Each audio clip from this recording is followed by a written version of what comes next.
ان کے ساتھ سینئر جج ہوں گے یعنی منصور علی شاہ صاحب, اور جو دوسرے نمبر پر سینئر موسٹ جج ہوں گے اس کو تبدیل کرتے ہوئے چیف جسٹس صاحب جسے لگائیں گے وہ کمیٹی میں آ جائے گا اور وہ کمیٹی بینچز بنانے کا فیصلہ کرے گی. تو نوٹیفیکیشن آیا اور یہ نظر آ رہا تھا کہ قاضی فائز صاحب نوٹیفیکیشن کی طاق میں ہے, جانے نہ پائے, اور انہوں نے فوری طور پر نوٹیفیکیشن جو تھا اس کو انہوں نے پکڑا, اور پکڑنے کے بعد اس میں امین الدین صاحب کا اضافہ کر دیا گیا. اس سلسلے میں اعلان بھی ہمارے سامنے کاغذ جاری ہونے کے بعد آ گیا کہ اب امین الدین صاحب ہوں گے. آخری جو اجلاس ہونا تھا معاف کیجیے گا, آخری اجلاس ہونا تھا جمعرات کو, تو اس اجلاس کے موقع پر ہوا یہ کہ قاضی فائز عیسیٰ صاحب جو ہیں وہ سپریم کورٹ آف پاکستان سے اپنی ذمہ داریوں کے بعد بینچز کیسے بنیں گے اگلے ہفتے کے, اس سلسلے میں اجلاس ہونا تھا. لیکن قاضی فائز عیسیٰ صاحب پہنچ گئے اپنی رہائش گاہ, اپنے گھر, سپریم کورٹ کے چیف جسٹس کے گھر پر, اور وہاں سے پھر خبر پہنچی دونوں جج صاحبان پر جو منتظر تھے اجلاس کے لیے, منصور علی شاہ صاحب بھی اور منیب اختر صاحب بھی, کہ اجلاس آج قاضی صاحب کی عدم دستیابی کے باعث نہیں ہو رہا. تو وہ اس اجلاس میں نہیں تھے ورنہ کچھ فیصلہ ہو جاتا. اب یہ ہو گیا اور منیب اختر صاحب جو ہیں وہ مائنس ہو گئے یہاں سے. اس کے بعد ہوگا کیا, کہا کیا جا رہا ہے؟ دیکھیے ممکنہ پکچر یہ ہے کہ 63 اس سلسلے میں پہلے کارروائی ہوگی, سنا جائے گا اس کو, اور عدالت جو ہے وہ اس پر فیصلہ دے گی. پارلیمان کو اختیار ہوگا, جو الیکشن کمیشن آف پاکستان کو سردار ایاز صادق اسپیکر قومی اسمبلی نے کہا کہ مخصوص نشستیں ہمیں دے دو, ان کو دے دی جائیں گی, اور پھر اس کے بعد یہ اپنا کام کریں گے, امینڈمنٹ ہو جائے گی اور ترمیم منظور ہو جائے گی, مائنس فضل الرحمان صاحب بھی. یہ پلان ہے. میری ایک ماہر قانون سے بات ہوئی تو انہوں نے کہا کہ دیکھیے یہ نہیں ہو سکتا, وہ سپریم کورٹ کا فیصلہ تھا اور یہ 63 کی تشریح, اور یہ جو ہے اس کے لیے بھی سپریم کورٹ کا فیصلہ اسے انڈو نہیں کر سکتا. آپ کو کانسٹیٹیوشنل امینڈمنٹ چاہیے, اور کانسٹیٹیوشنل امینڈمنٹ کا مطلب ہے 2/3 چاہیے سیپریٹلی اس کے لیے, تو یہ نہیں ہو پائے گا. اچھا میں نے کہا پھر بھی اگر اڑ جائیں اور کہیں کہ یہ ہو رہا ہے تو پھر کیا کریں گے؟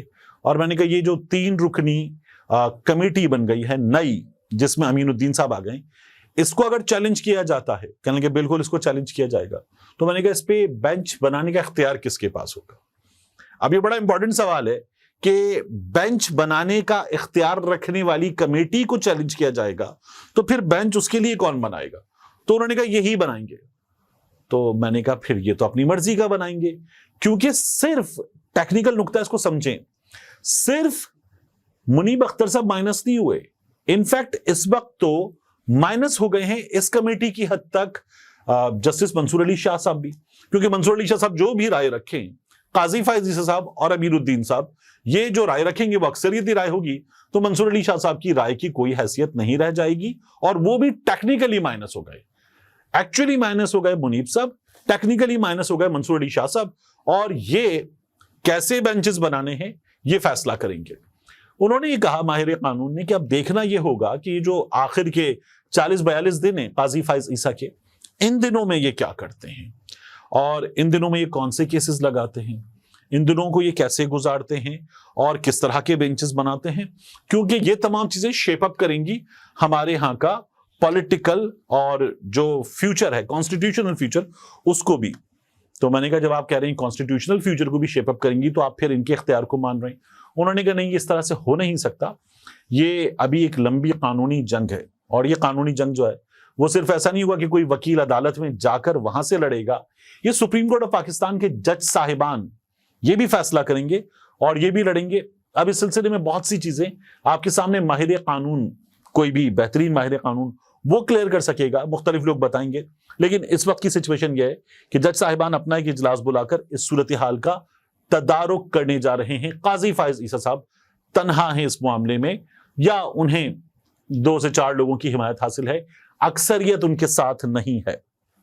آخر میں آپ سے عرض کروں کہ پاکستان تحریک انصاف کا جلسہ ہونے جا رہا ہے, جلسے کا مقام تبدیل ہو گیا ہے. پہلے ایک غلط, باقاعدہ طور پر تیار شدہ غلط نوٹیفیکیشن پھیلایا گیا, اور یہ اس لیے کیا جاتا ہے کہ لوگوں کو گمراہ کیا جائے. تو بتایا گیا کہ جلوں پہ جلسہ ہوگا, جلسوں پہ جلسہ نہیں ہو رہا. جلوں سے 36 کلومیٹر دور ہے کانا سبزی منڈی جو ہے, مویشی منڈی, اس کے نزدیک مویشی منڈی والے مقام پہ جلسہ ہوگا, اور وہاں کے لیے انتظامیہ کچھ شرائط طے کر رہی ہے. یہ شرائط انہی شرائط سے ملتی جلتی ہوں گی جو فیک نوٹیفیکیشن میں ہمارے سامنے آئی تھیں. اس میں یہ بھی شرط ہے کہ PHA parks and horticultural authority اس سے علیحدہ اجازت دینی ہوگی پاکستان تحریک انصاف کو, اور PHA کو تمام واجبات ادا کرنے ہوں گے.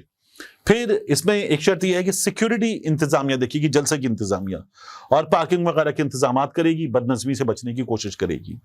اس میں خیبر پختونخوا کے وزیر اعلیٰ علی امین گنڈاپور اسلام آباد میں جو 8 ستمبر کے جلسے میں تقریر کی تھی, اس تقریر پر پبلکلی معافی مانگیں گے.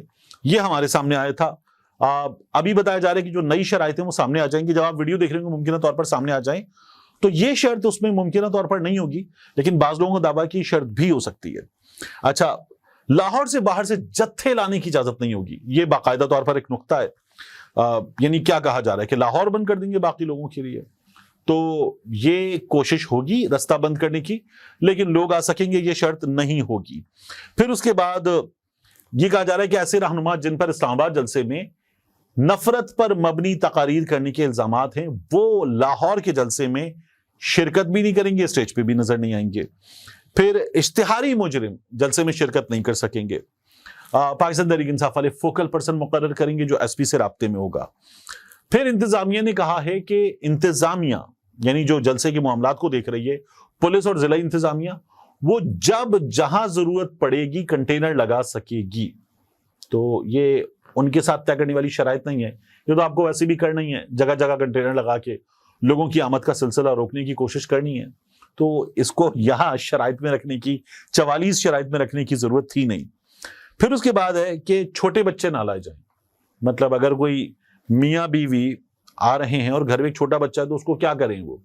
پاکستان تحریک انصاف کے جلسوں کی تو خاصیت یہی ہے کہ ان میں پورے کے پورے خاندان شامل ہوتے ہیں اور بہت چارجڈ کراؤڈ ہوتا ہے. پھر جلسے کے اعلانات کے لیے کوئی گاڑی وغیرہ استعمال نہیں کی جائے گی. یعنی لاہور شہر میں جگہ جگہ گاڑیاں چلیں, ان پہ لاؤڈ سپیکر ہوں اور بتایا جائے کہ جلسہ ہو رہا ہے, کانا میں جلسہ ہو رہا ہے. تو منادی کرنے کے لیے کوئی گاڑی وغیرہ استعمال نہیں کی جائے گی. اس طرح کی شرائط ہیں جنہیں پاکستان تحریک انصاف کے لوگ کہتے ہیں کہ بےہودہ شرائط ہیں, اور یہ شرائط جو ہے وہ ہم اس پر بات کر رہے ہیں. ایسی شرائط پہ نہیں ہوتا. 2 سے 5 جلسہ ہوگا. یعنی آپ ایک بار پھر سمجھ رہے ہیں کہ شعلے چل رہی ہے, 3 گھنٹے کی فلم ہے, 3 گھنٹے میں ختم کرو اور گھر جاؤ. تو یہ پہلے بھی کہا تھا احمد بچر صاحب نے کہ آپ نے کیا سمجھ رکھا ہے بچوں کی ختنہ کا پروگرام ہے کہ 3 گھنٹے میں مکمل ہو جائے گا. ایک جماعت کا جلسہ ہے, ملک کی سب سے بڑی جماعت ہے اور بڑا جلسہ ہے, تو یہ 3 گھنٹے والی شرط جو ہے وہ ایک واہیات شرط ہے. ایسی شرائط نہیں لگائی جا سکتی. پاکستان تحریک انصاف والے یہ کہہ رہے ہیں. انتظامیہ اپنی ضد لے کر بیٹھی ہوئی ہے. ان حالات میں میں آپ سے عرض کروں کہ باہر سیاسی طور پر جو کچھ ہوگا, یہ جو سپریم کورٹ, کانسٹیٹیوشنل امینڈمنٹ اور نئی ججز کمیٹی, اس کے بعد ججز صاحبان کے تبادلوں کا اختیار, یہ سب کچھ اس پر جو سیاسی رد عمل ہے وہ بھی بڑا میٹر کرے گا. یہ کہا جا رہا ہے کہ ہائی کورٹس کا جو ججز کا تبادلہ ہے وہ کر سکے گی حکومت. تو فضل الرحمان صاحب نے آج گفتگو کی, وہ یہ کہتے ہیں کہ ہائی کورٹس کے ججز کا تبادلہ نظام کو متاثر کر دے گا. میرے حق میں فیصلہ نہیں دے سکے گا تو میں فوراً تبدیل کر دوں حکومت میں ہوتے ہوئے. یہ کیسے کیا جا سکتا ہے؟ یا کیس کسی دوسرے جج کو دے دیں. یہ چیزیں نظام کو متاثر کریں گی, یہ کہا جا رہا ہے. آخر میں یاد رکھیے گا کہ یہی قاضی فائز عیسیٰ جنہوں نے آج لاؤ لاؤ لاؤ نوٹیفیکیشن اور جاؤ جاؤ جاؤ منیب اختر, آؤ آؤ آؤ امین الدین کیا ہے. یہ قاضی فائز عیسیٰ پہلے کہتے تھے کہ آرڈیننس اگر لانا ہے تو پارلیمان کو بند کر دیں. آج وہی قاضی فائز عیسیٰ صاحب آرڈیننس کو فوری طور پر گلے سے لگا چکے ہیں. ملتے ہیں انشاءاللہ آپ سے اگلی ویڈیو میں.